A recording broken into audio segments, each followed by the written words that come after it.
یہ فطرت سے بالاتر قوت کے مالک ہیں اور ان کو اللہ تعالیٰ نے عطا کیا ہے، اسی لیے وہ انہیں پکارتے تھے، ان سے التجائیں کرتے تھے، ان کی نظر و نیاز مانتے تھے، ان کے اوپر چڑھاوے چڑھاتے تھے، ان کے نام اور ان کے استھانوں پر جانور لے جا کر کے ذبح کرتے تھے اور ان کی مجاوری کرتے تھے، ان سے مجاوری کرنے بیٹھتے تھے، انہیں سجدہ کرتے تھے۔ یہ تمام سب کام ان کا ہوتا تھا اور یہی سب کام ان کا شرک تھا، اسی وجہ سے وہ کافر قرار پائے، انہیں قتل کیا گیا، قیدی بنایا گیا، ان سے جنگیں لڑی گئیں، انہیں جہنمی قرار دیا گیا۔ میرے عزیز، اب ان آیات قرآن کی روشنی میں جو آپ نے سماعت فرمائی ہیں، جو آپ نے سنی ہیں، آئیے ذرا موجودہ دور کے ان قبر پرستوں اور قبر کے پجاریوں کا جائزہ لیں، اور جو شدے، علم، چبوترے، جھنڈے، پنجے، مزار، قبر، استھان، جو آج کلمہ لا الہ الا اللہ محمد الرسول اللہ صلی اللہ علیہ وسلم پڑھ کر کے آج یہ مولوی کروا رہا ہے، یہ ملا کروا رہا ہے، میں اس میں عوام کو میں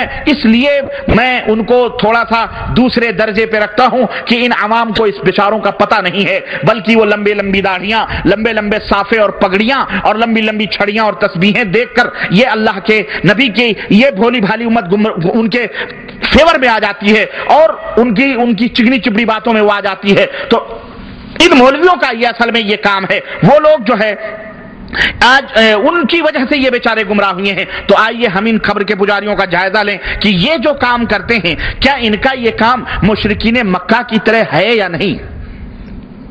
کیا ان کا یہ کام صرف لا الہ الا اللہ محمد رسول اللہ نکال دیجئے، باقی یہ سارا کام مشرکین مکہ کی طرح ہے یا نہیں ہے؟ نام کی بات بھی آئے گی تو مشرکین مکہ میں بھی عبدالعزیز تھے، اب مشرکین مکہ میں بھی عبداللہ نام کے موجود تھے لوگ، نام بھی کوئی مختلف نہیں تھا،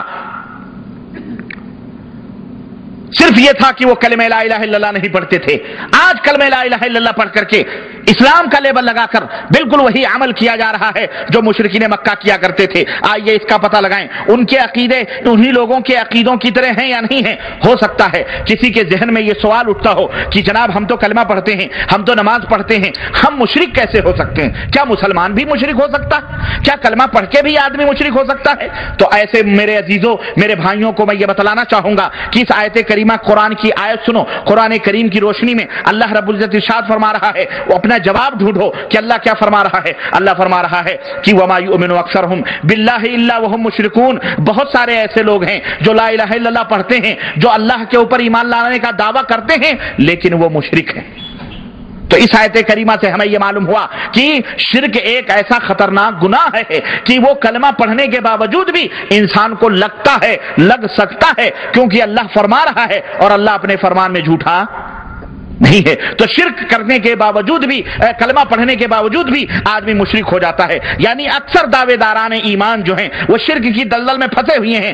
اگر کوئی کہتا ہے کہ بندے خدا تم دعویٰ تو ایمان کا کرتے ہو، اللہ کے بندو تم تو اللہ رب العزت کے اوپر ایمان کا دعویٰ کرتے ہو مگر شرک میں گرفتار ہو، آخر کیوں شرک کر رہے ہو؟ شرک و توحید کو تم کیوں ملا رہے ہو؟ تو جواب دیتے ہیں کہ میاں ہم شرک تھوڑی کر رہے ہیں، بلکہ انبیاء اور اولیاء سے محبت رکھتے ہیں، ان کی عقیدت ان سے ہم الفت کرتے ہیں، ان سے محبت رکھتے ہیں۔ ان کی عقیدت میں شرک تو تب ہوتا جب ہم انہیں اللہ کے برابر سمجھتے، ہم انہیں اللہ کے برابر سمجھتے، ہم تو انہیں اللہ کا بندہ سمجھتے ہیں، اللہ کا مخلوق سمجھتے ہیں۔ اللہ نے انہیں یہ قدرت اور یہ تصرف دے دیے ہیں کہ وہ جس کو چاہیں، جس کی بگڑی بنا بنانا چاہیں بنا دیں، جس کو چاہیں بیٹا دیں اور جس کو چاہیں بیٹی دیں۔ ان کو پکارنا اللہ ہی کو پکارنا ہے، ان سے مدد مانگنا اللہ ہی سے مدد مانگنا ہے، ان سے گریہ وزاری کرنا، ان سے فریاد کرنا در حقیقت اللہ ہی سے فریاد کرنا ہے۔ یہ لوگ اللہ کے بڑے پیارے لوگ ہیں، اللہ کے محبوب بندے ہیں، یہ جو چاہیں کر دیں، یہ جس کو چاہیں عطا کر دیں، ان کو اختیار ہے، یہ ہمارے سفارشی ہیں، یہ ہمارے وکیل ہیں، یہ ہمارے وسیلہ ہیں۔ ارے میاں تم بغیر سیڑھی کے چھت پہ کیسے چڑھ سکتے ہو؟ بغیر سیڑھی کے چھت پہ کیسے جا سکتے ہو؟ ان کے ملنے سے رب مل جاتا ہے، ان کے ملنے سے رب مل جاتا ہے۔ اور اس طرح کی فضول باتیں نعوذ باللہ وہ کرتے ہیں۔ اور میرے عزیزوں، اور جب ہم ان قرآنی آیات پر غور کرتے ہیں تو پچھلے بالکل وہی نقشہ سامنے آتا ہے کہ جیسے پچھلے زمانے کے مشرکین کرتے تھے۔ ان بیچاروں کو معلوم نہیں کہ شرک یہی نہیں ہے کہ کسی کو اللہ کے برابر دے دیا جائے۔ شرک صرف یہی نہیں ہے کہ کسی کو اللہ کے برابر قرار دیا جائے یا اس کے مقابل مانا جائے، بلکہ شرک یہ بھی ہے کہ جو چیزیں، جو باتیں اللہ عز و جل نے اپنی ذات، اپنی صفات اور اپنی عبادات کے لیے مخصوص فرما لی ہیں، انہیں غیروں کے لیے کرنا یہ بھی کیا کہلاتا ہے؟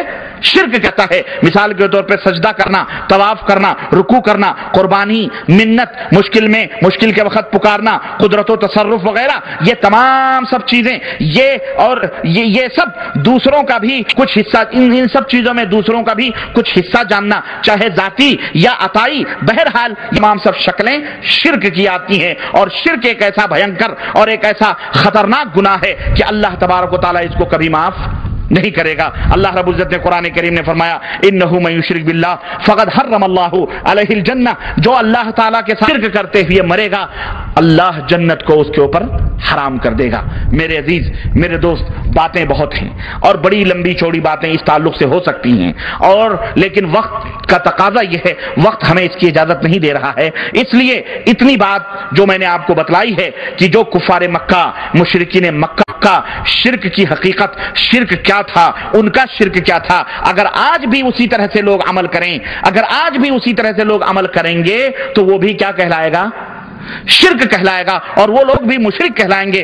اس لیے ہم مسلمانوں سے یہ درخواست کریں گے، ہم اللہ کے نبی کی امتیوں سے یہ درخواست کریں گے کہ اے نبی کی امت کے لوگوں، اللہ سے ڈرو اور شرک جیسے گناہوں سے توبہ کرو۔ یہ پیر پرستیاں، یہ قبر پرستیاں، یہ بابے، یہ کچھ نہیں تمہیں دے سکتے ہیں، نہ یہ تمہارا کوئی بال بیکا کر سکتے ہیں، نہ تمہاری کوئی بگڑی بنا سکتے ہیں، اور نہ ہی تمہیں کچھ فائدہ پہنچا سکتے ہیں۔ ایک بات ذرا بتلاؤ، ایک بات ہمیں ذرا بتلاؤ، میں تم سے پوچھنا چاہتا ہوں، اور وہ بات یہ ہے کہ اگر تمہیں کوئی مصیبت آئے یا کسی بندے کو، آخری بات کہہ کے میں اپنی بات ختم کرنا چاہوں گا، اگر کسی بندے کو کسی مشکل کا سامنا ہے، کسی مصیبت کا سامنا ہے، اور وہ چاہتا ہے کہ اس کی مشکل دور ہو جائے، لیکن وہ اللہ کے سوا کسی دوسری ہستی کو پکارنا چاہتا ہے جسے تم پکارتے ہو، جیسے یہ کہا جاتا ہے یا علی مشکل کشا، یا غوث المدد، یا خواجہ، یا وغیرہ وغیرہ، ایسی ہی دوسری کسی ہستی کو پکارنا چاہتا ہے جو اس کی مشکل کو دور کر دے۔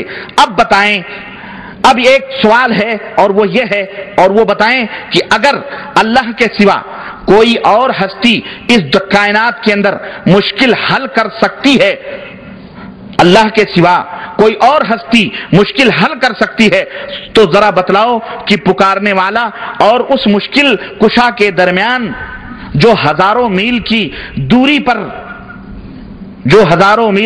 پر ہے، وہ زندگی میں یا زندگی کے بعد پکارنے والے کی آواز کو سن سکتا ہے؟ نہیں سوال سمجھ میں آیا؟ نہیں سمجھ میں آیا؟ آپ لوگ ادھر ادھر دراصل توجہ بانٹے ہوئی ہیں نا، یہ جو چلت پھرت ہو رہی ہے اس سے آپ نظریں ادھر ہو جاتی ہیں۔ ایک شخص ہے، اس کو مشکل درپیش ہے، اور وہ اللہ کے سوا کسی اور کو پکارنا چاہ رہا ہے، جس کے بارے میں لوگوں نے یہ مشہور کیا ہوا ہے کہ یہ مشکل دور کرتا ہے، ٹھیک ہے، جیسے لوگ کہتے ہیں نا یا غوث یا خواجہ۔ اب بتلاؤ وہ کسی مشکل میں پھنسا ہے، اور وہ جس کو پکارنا چاہتا ہے، ہزاروں میل کا فاصلہ ہے اس کے درمیان، اور اس کے جس بابے کو یا جس ہستی کو پکارنا چاہ رہا ہے، اب وہ یہاں سے پکار رہا ہے، تو بتلاؤ وہ زندہ ہو یا مردہ ہو، وہ اس کی آواز کو سن سکتا؟ اب سوچو، یا غوث کہاں؟ بھارت شریف میں پکارا جا رہا ہے، پاکستان شریف میں پکارا جا رہا ہے، بنگلہ دیش شریف میں پکارا جا رہا ہے کہ نہیں پکارا؟ افغانستان شریف میں پکارا جا رہا ہے۔ کتنا فاصلہ ہے بولو؟ اب یہ پکارنے والے کون ہوئے؟ چلو مان لیتے ہیں کہ وہ سنتا بھی ہے، وہ سن لیتا ہے، ہزاروں میل کے فاصلے پر بھی وہ اس کی آواز کو ہم فرض کر لیں کہ وہ سن لیتا ہے اتنے فاصلے پر، تو پھر سوال یہ پیدا ہوتا ہے کہ کیا وہ دنیا کی ہر زبان جانتا ہے اللہ کے سوا؟ جس کو وہ پکارنا چاہ رہا ہے، اگر ہم مان لیں کہ وہ ہماری آواز کو سنتا بھی ہے، تو کیا وہ دنیا کی ہر زبان سمجھتا ہے؟